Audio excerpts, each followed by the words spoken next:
할렐루야. 우리는 지난 4주간의 시간 동안 예수님은 누구신가 라는 주제로 시리즈로 하나님의 말씀을 함께 나눴습니다. 어떤 주제들로 우리가 말씀을 나눴죠? 생명의 떡, 세상의 빛, 그리고 양의 문, 선한 목자가 되시는 예수님에 대한 말씀을 나눴습니다. 오늘은 그 5번째 시간입니다. 오늘은 부활이요 생명 되시는 예수님에 대한 말씀을 나누도록 하겠습니다. 오늘 하나님의 말씀을 나눌 때 여러분들에게 우리 예수님에 대한 암과 또 은혜가 가득하기를 바랍니다. 여러분, 제가 얼마 전에 이 차를 타고 운전을 하면서 길을 가다가 이 라디오를 들으면서 이 라디오 방송 중에 이런 이야기가 나오는 것을 듣게 됐습니다. 라디오 진행자가 이 클로징 멘트를 하는데 이런 이야기를 하고 이 라디오를 마무리하더라고요. 이런 내용이었습니다. 우리가 살아가면서 큰 어려움을 겪을 때가 있습니다. 그렇죠? 큰 문제를 겪을 때가 우리가 있습니다. 그런데 큰 어려움을 겪고 아픔을 겪게 될 때, 그럴 때 흔히 이 문제와 이 상처로 인해서 외상 후 스트레스 증후군이라는 것을 겪게 된다고 합니다. 들어보셨나요? 외상 후 스트레스 증후군이라는 것이 있답니다. 이 외상 후 스트레스 증후군이라는 것은 내가 어떤 문제를 겪었는데 그 문제를 겪고 난 뒤에도 그 문제의 영향이 없어지지를 않고 그 문제에 계속 내가 묶여서 심리적이고 육체적으로 아주 부정적인 문제를 계속 겪게 되는 것을 말합니다. 그런 의미의 증후군이라는 거예요. 그런데 이 라디오에서 이 진행자가 이야기를 계속해서 이렇게 이어가더라고요. 우리 삶에 문제가 있고 상처가 있을 때가 그렇지만 꼭 우리가 우리 삶에서 경험하는 모든 문제와 상처가 스트레스 증후군으로 다 이어지는 것은 아니다. 우리가 문제를 겪고 난 뒤에는 그 다음에는 우리가 가는 길이 두 가지가 있다. 두 가지 길이 있다고 이야기를 하더라고요. 하나는 앞서 말한 대로 외상 후 스트레스 증후군이라는 길입니다. 그리고 다른 하나의 길은 외상 후 성장 증후군이라는 길이 또 있답니다. 이 성장 증후군은 우리가 어떤 문제를 겪게 되면 그 문제를 겪고 나서 그 문제에 계속 묶여서 살아가는 것이 아니라 문제를 겪고 나면 오히려 반대로 그 문제가 나에게 긍정적인 영향을 미쳐서 이전보다 더 나를 성장하게 하고 나아가게 하는 그런 현상이랍니다. 라디오에서 진행자가 이 이야기를 하면서 클로징 멘트를 이렇게 정리를 하더라고요. 여러분, 어떤 문제도 성장으로 발전할 수 있는 가능성이 있습니다. 그러니 코로나로 인한 어떤 어려움에도 스트레스 증후군이 아니라 성장 증후군으로 이어지는 여러분들이 다 되기를 바랍니다. 이렇게 마무리를 하더라고요. 제가 이 라디오 멘트를 듣는데 오늘 우리 모두에게 참 필요한 일이다라는 생각이 들었습니다. 어려움 가운데, 문제 가운데 계속 거기에 빠져 있는 것이 아니라 그것을 이기고 성장으로 나아가는 길입니다. 때로는 기대한 대로 내 삶이 진행되지 않을 때가 있습니다. 큰 어려움이 생길 때가 또 있습니다. 때로는 너무 마음 아픈 일이 생길 때가 있습니다. 그런데 하나님께서 그런 여러분들에게 은혜를 다 주시기를 바랍니다. 여러분을 회복시켜 주시고 그것을 넘어서서 이전보다 더한 주님의 사람들로 늘 성장시켜 주시기를 바랍니다. 하나님, 제가 오늘 이런 어려움이 있습니다. 이런 아픔이 있습니다. 그렇지만 이 문제와 아픔을 통해서 저의 내면이, 저의 믿음이 이전보다 더욱 성장하게 하여 주옵소서. 바로 이 마음을 가지고, 이 결단을 가지고 오늘도 주님과 함께 살아가는 여러분들이 다 되기를 바랍니다. 오늘 말씀에서는 바로 이렇게 인생의 큰 어려움 속에서 스트레스 증후군에 빠져서 살아가는 것이 아니라 도리어 성장을 향해서 나아간 믿음의 사람이 한 명 등장을 합니다. 그 사람의 이름은 마르다입니다. 마르다요. 마르다는 지금 오빠였던 나사로를 죽음으로 잃고 큰 아픔에 빠져 있습니다. 어느 정도로 큰 아픔에 빠져 있는 상황인지 오늘 말씀을 통해서 우리가 좀 보도록 하겠습니다. 오늘 말씀 17절 말씀입니다. 우리 17절 말씀을 함께 읽겠습니다. 시작. 예수께서 와서 보시니 나사로가 무덤에 있은지 이미 나흘이라. 여러분, 기록을 보면 이 유대인들은 사람이 죽으면 이 3일 동안은 그 영혼이 육신을 떠나지 않는다고 생각을 했답니다. 그리고 3일이 지나게 되면 그 영혼이 그 육신에서 완전히 떠나버리게 된다고 그렇게 생각을 했답니다. 그러니까 여러분, 이걸 전제로 오늘 말씀 이 구절을 생각을 해보면 오늘 말씀에서 이 나사로가 세상을 떠난 지 이미 나흘이나 됐다라고 기록을 해놓은 것은 이제 완전히 끝났다라고 하는 오늘 말씀의 선언인 겁니다. 가망이 없다, 끝났다, 바로 이 이야기를 하고 있는 겁니다. 이런 안타까운 상황에서 예수님께서 3일이 지난 뒤에 뒤늦게 이 장례식장을 찾아오시게 된 겁니다. 이때 마르다가 예수님에게 아픔을 안고 이렇게 고백하는 것을 우리가 오늘 말씀을 통해서 볼 수 있습니다. 21절 말씀을 보겠습니다. 21절 말씀 우리 함께 읽겠습니다. 시작. 마르다가 예수께 여짜오되 주께서 여기 계셨더라면 내 오라버니가 죽지 아니하였겠나이다. 여러분, 이 말씀을 보세요. 마르다가 지금 원망하고 있는 겁니다. 원망하고 있는 거예요. 예수님, 주님, 도대체 왜 이렇게 늦게 오셨습니까?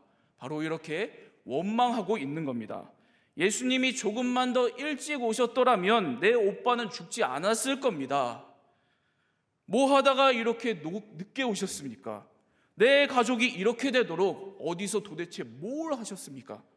지금 내 상황이 이 지경이 되도록 내가 그렇게 애타게 주님을 찾았는데 주님 어디서 도대체 뭘 하고 계셨습니까?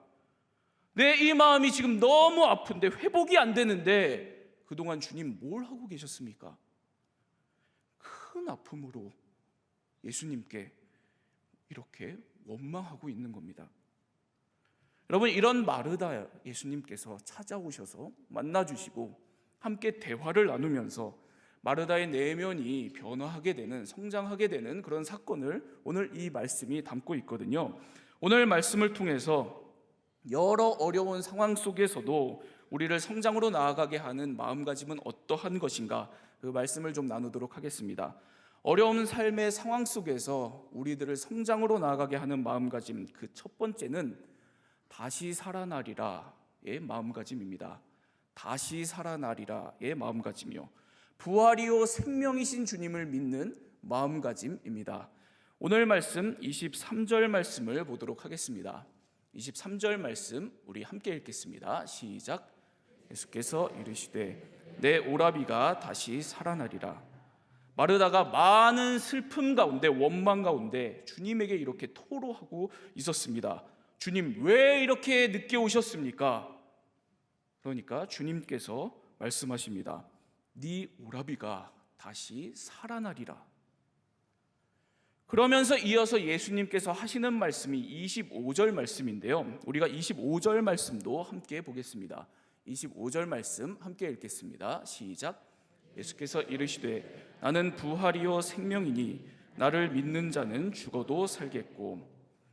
여기서 예수님께서 나는 부활이요 생명이니 라고 말씀하시면서 주님 자신을 부활 그리고 생명이라고 구체적으로 이 단어를 가지고 본인 자신을 설명하는 걸 우리가 볼 수 있습니다.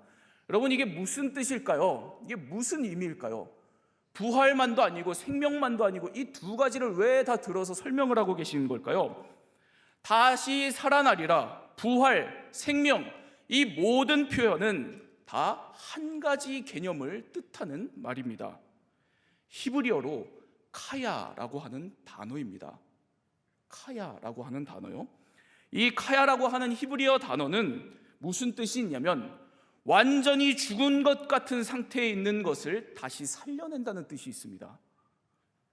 그래서 구약 성경을 보면 이 히브리어 카야라고 하는 이 단어를 생명으로 번역을 하기도 하고요, 그리고 어느 본문을 보면 부흥이라고 하는 단어로 번역을 하기도 합니다. 그리고 또 어느 번역을 보면, 어느 구절을 보면 살리다라고 하는 이 표현으로 번역을 하기도 합니다. 다 똑같은 히브리어 한 단어 카야입니다.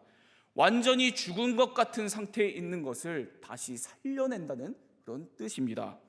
그러니까 오늘 예수님께서는 이 마르다에게 그냥 내가 좀 이렇게 다시 살려낼 것이다, 뭐 그 정도를 말씀하시는 게 아니라는 겁니다. 완전히 죽은 것 같은 너의 문제를 내가 다시 살려낼 것이다, 이렇게 말씀하시는 겁니다. 완전히 끝난 것 같은 너의 상처, 너의 문제, 너의 관계, 그 아픔, 그 모든 것을 내가 다시 회복시킬 것이다. 카야의 부활이 있을 거다, 부흥이 있을 거다, 바로 이렇게 말씀하시는 겁니다. 여러분, 언제인지는 모릅니다. 어떻게 될지도 모릅니다. 그렇지만 내 모든 것이 다 끝난 것 같아서, 다 끝나서 아무 가망이 없는 것 같아도 그곳에서 우리 주님께서 다시 꽃을 피우시고 생명을 다시 일으키시는 바로 이 부활 능력의 주님이 바로 우리 예수님이라는 것을 오늘 잊지 마시기 바랍니다.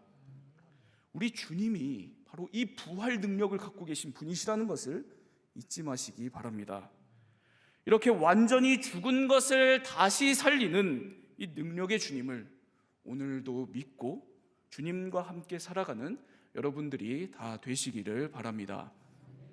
코로나 상황 속에서 바로 이와 같은 이 부활의 주님에 대한 믿음을 가지고 가난한 사람들을 계속 섬기면서 살고 계신 분이 한 명 있습니다. 김하종이라고 하는 이름을 가진 신부님이거든요. 이 사진 속에 이분입니다. 이 신부님 옷을 입고 있지 않죠? 네, 독특한 분입니다. 어떤 분인지 제가 소개를 해드리면, 이 김하종 신부님은 이탈리아 분이십니다. 이탈리아인인데 30년 전에 이탈리아에서 우리나라로 오셔서 30년 동안을 우리나라의 노숙인, 가출 청소년, 불우 아동들을 도우면서 살아오신 분입니다. 이분이 경기도 성남에서 안나의 집이라는 이 이웃을 위한 시설을 운영하시거든요. 매일 노숙인 650명 정도를 식사를 대접하면서 먹이는 그런 사역을, 귀한 사역을 하시는 분이십니다. 그런데 작년에 이 코로나가 창궐하면서 이 노숙인 식사 대접 이 사역이 큰 위기를 맞게 됩니다. 공무원들이 매일같이 찾아와서 위험하니까 사역 중단하라고 이야기를 했대요. 그리고 코로나로 인해서 후원이 어느 순간 줄줄이 다 끊겼답니다. 또 자원봉사자들도 위험하니까 오지를 않더랍니다. 이런 상황에서 이 신부님이 한편으로는 이런 생각을 하시는 거예요. 이 노숙자분들 코로나 상황 때문에 다른 급식이 다 끊기고 그나마 여기 오셔서 하루에 한 끼 먹으면서 생계를 연명해 가시는데 내가 이것까지 끊으면 어떻게 하나, 이 내 가족 같은 이 사람들을 어떻게 버리나, 그러면서 매일 다 끝난 것 같은 그런 상황 앞에서 그래도 주님께서 다시 살려주실 것이다, 이 부활의 주님을 의지하고 그 능력을 의지하고 경험하면서 하루 한순간을 살아가시는 겁니다. 위기 상황 앞에 부딪힐 때마다 기도하면서 그때마다 매일 하루 기적처럼 상황이 열려서 노숙자분들에게 도시락을 대접하는, 나눠드리는 그 사역이 한 번도 끊기지를 않았답니다. 이 신부님이 이 상황이 너무 기적 같다고 생각을 하신 거예요. 매일 하루도 이 배식을 할 수 없는 상황인데, 다 끝난 것 같은 상황인데 기적처럼 하나님께서 후원자를 보내주시고 자원봉사자들을 맞춰주시고 그러면서 이 650명을 먹이는 이 사역이 끊기지 않고 계속되는 것, 이게 너무 기적 같은 겁니다. 그래서 이 코로나 상황의 작년 이 시작 때부터 1년 동안 매일 이 기적 같은 상황에 대해서 일기를 쓰신 거예요. 그리고 그 1년간의 일기를 묶은 책이 작년 말에 나온 이 순간의 두려움, 매일의 기적이라는 책입니다. 제가 작년 말에 이 책을 읽다가 제 마음이 너무 크게 감동이 되었던 내용이 하나가 있었습니다. 그게 뭐였냐면, 이 신부님이 언제부터 이렇게 어려움을 무릅쓰고 노숙자 사역을 시작하게 되셨는가, 그 터닝 포인트, 그 일화를 얘기하시는 그 대목이 하나가 있었어요. 이런 이야기입니다.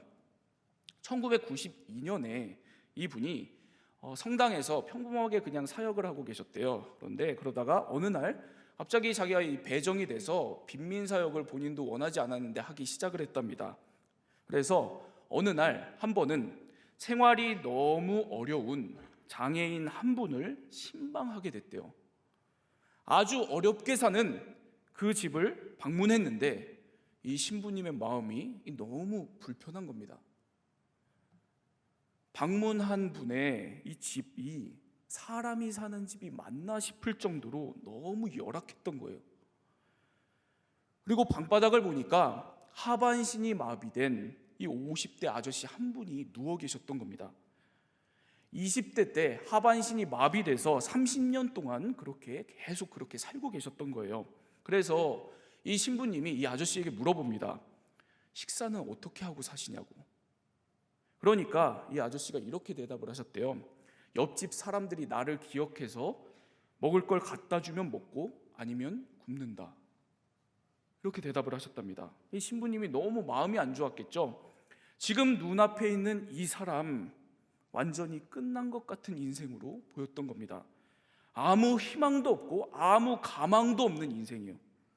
너무 안쓰러운 마음으로 이 신부님을 위해서 이 움직일 수 없는 이 신부님이 이 아저씨를 위해서 그 방을 다 청소를 해주셨답니다. 다 방을 청소하고 그리고 나니까 이 신부님 마음에 어떤 마음이 들었냐면 저 아저씨를 내가 좀 안아주고 싶다 이런 마음이 드셨대요. 그래서 이 신부님이 아저씨에게 여쭤봤답니다. 제가 안아드려도 될까요?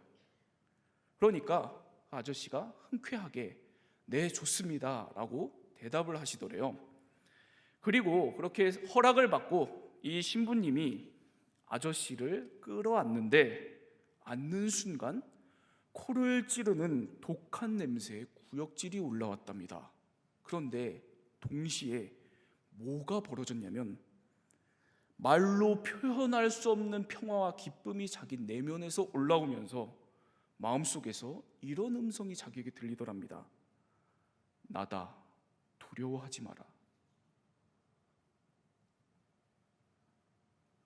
그 끝난 것 같은 자리에, 끝난 것 같은 그 인생에 하나님께서 함께 하신다는 그 음성을 듣게 된 겁니다.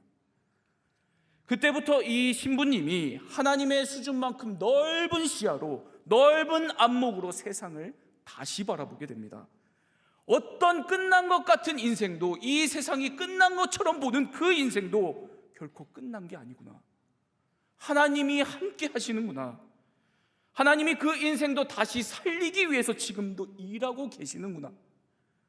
그러면서 지금도 나를 인도하시고 어떤 어려움에도 나를 살리실 이 주님을 향한 굳건한 믿음을 가지고, 마음가짐을 가지고 살아오고 계신 겁니다.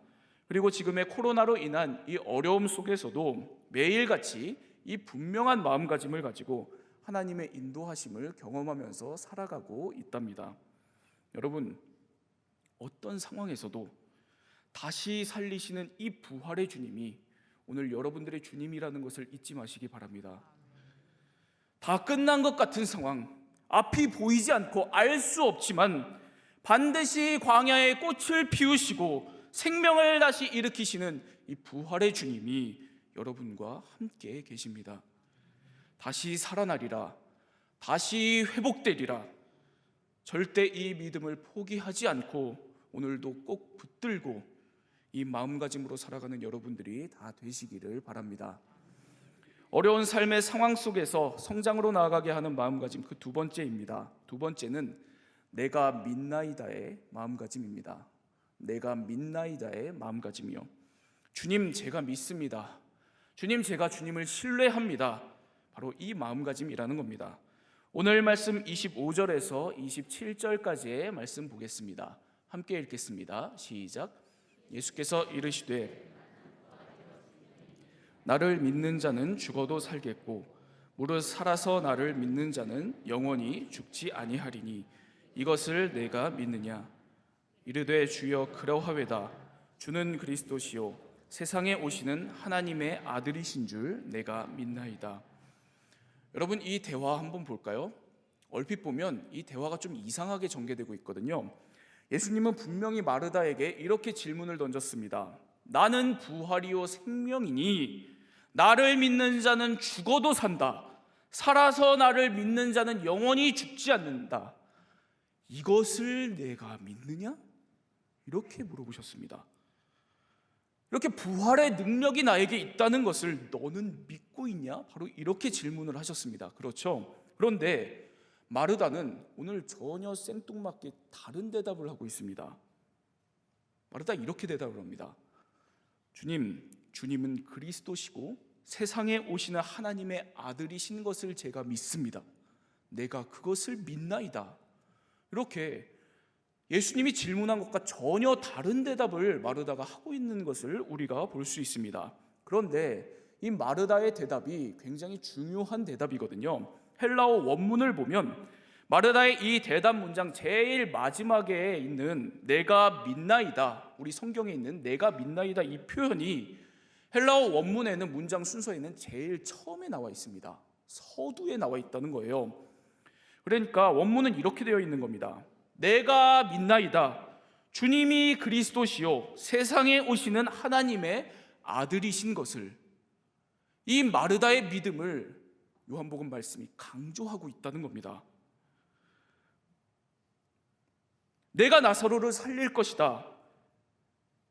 이 마르다가 이 예수님께서 말씀하신 이 질문에 전혀 생뚱맞게 했었던 이 대답이 사실 요한복음에서는 중요한 신앙의 고백으로 강조되어 있다는 겁니다. 여러분, 이 중요한 마르다의 이 신앙의 고백, 이 믿음의 고백 내용을 한번 좀 보도록 하겠습니다. 마르다가 이렇게 고백을 했죠. 저는 주님이 부활의 주님이시라는 것을 믿습니다. 부활 능력이 있는 분임을 믿습니다. 이렇게 고백하지 않았습니다. 마르다 이렇게 고백했습니다. 주님은 저에게 그리스도이십니다. 하나님의 아들이십니다. 제가 그걸 믿습니다. 이렇게 고백했습니다. 그러니까 예수님의 능력에 대한 믿음보다 먼저 그 능력을 베푸시는 예수님, 그 예수님이 나에게 누구인가, 예수님 자체에 주목하고 믿음을 고백하고 있는 겁니다. 주님이 나에게 누구신지, 주님과 내가 무슨 관계인지 그 믿음을, 주님 자체에 대한 신뢰를 고백하고 있는 겁니다. 제가 믿습니다. 그러니 주님께서 지금 말씀하시는 부활 얘기가 잘 이해가 되지는 않지만 무슨 소리인지 내가 도저히 알 수가 없고 그게 언제 그렇게 될지, 어떻게 그렇게 될지 아무것도 내가 모르겠지만, 정말 저의 이 아픔과 이 문제가 해결될지 그것도 내가 잘은 모르겠지만 제가 주님을 그래도 신뢰하기 때문에 주님 말씀대로 될 것입니다. 오늘 마르다는 주님을 향한 깊은 신뢰를 가지고 주님의 말씀을 의지하고 있습니다. 아픔을 이겨내고 있습니다. 여러분, 이 마르다처럼 우리 주님 자체를 향한 깊은 믿음, 이 신뢰를 통해서 삶의 어려움을 이겨내는 여러분들이 다 되시기를 바랍니다.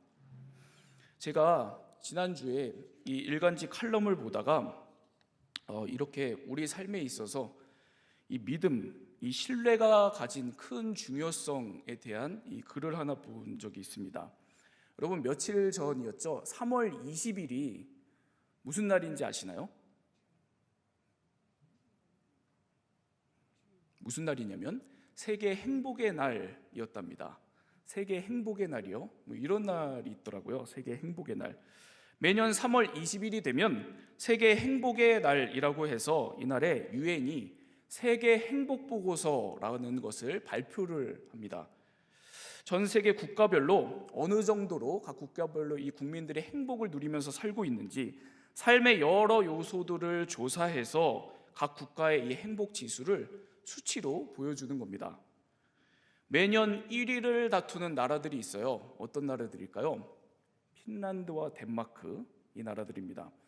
항상 1위를 다투는 그런 국가들이죠. 우리나라는 그렇다면 과연 몇 위나 될까요? 우리나라 몇 위나 될까요? 62위라고 합니다. 네, 그렇게 좋은 결과는 아닌 것 같죠? 62위랍니다. 이 세계 행복 보고서의 설문조사를 보면 이 설문조사에서 제일 먼저 이런 질문을 던진다고 해요. 가장 힘든 상태가 0이고 가장 행복한 상태가 10이라면 0에서부터 10까지의 수치로 환산을 했을 때 당신은 몇 점 정도로 행복하십니까? 이 질문을 한답니다. 여러분 한번 이 질문 생각해 보실까요? 여러분들은 여러분들의 행복을, 지금 행복의 상태를 10점 만점으로 이 계산을 한다면 여러분들 지금 몇 점이세요? 몇 점 정도세요? 몇 점 정도를 자신에게 줄 수 있습니까?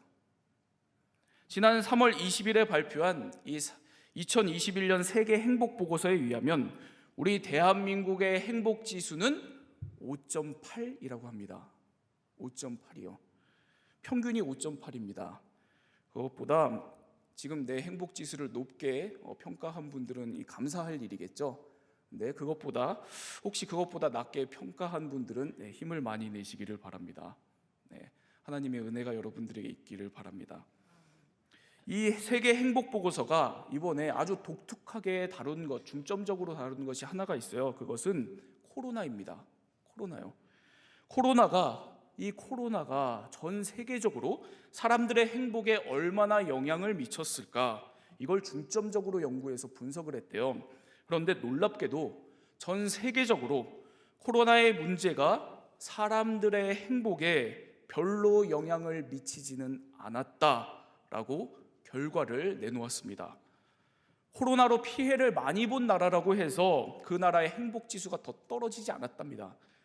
코로나 방역을 잘한 나라라고 해서 그 나라가 더 행복해지지 않았다, 그런 결과를 냈어요. 보고서에서는 제대로 한번 연구를 해보니까 오히려 사람들의 행복을 크게 좌우하는 요인은 뭐였냐면 코로나가 아니라 다른 것, 그것은 바로 신뢰의 문제였다라고 결과를 내놓았습니다. 코로나로 인해서 사회 경제적으로 어렵고 어떤 곳은 생사를 넘나드는 위기를 겪는데도 불구하고 여전히 행복한 나라들의 공통적인 특징이 바로 높은 신뢰였답니다. 높은 신뢰요. 정부와 이웃을 믿는다.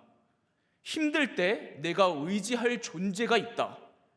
이렇게 신뢰할 대상이 분명히 있다고 대답한 나라일수록 높은 행복 지수를 유지하더랍니다. 그래서 생계에 어려움을 겪거나 병에 걸리거나 갑작스러운 문제에 부딪혀도 잠시 행복이 주춤할 뿐 회복이 빠르다는 거예요.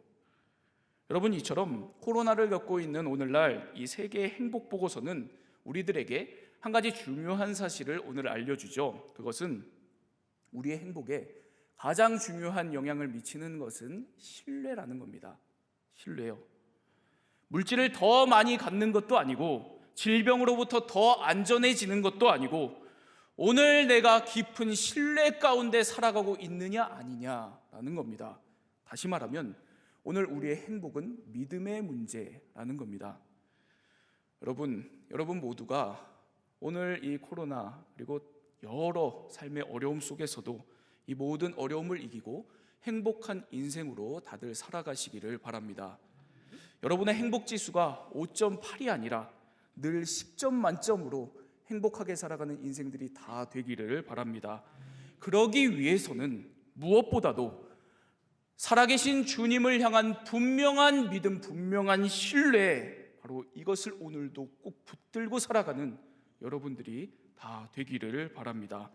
그래서 내 오늘 이 아픔이, 나의 이 문제가 언제 회복될지, 어떻게 회복될지, 정말 주님의 인도하심이 있을지, 내게 주님의 부활의 능력이 임하는 그런 날이 오기는 할지 도무지 아무것도 모르겠지만, 불확실하지만 주님, 그래도 제가 주님만을 신뢰합니다.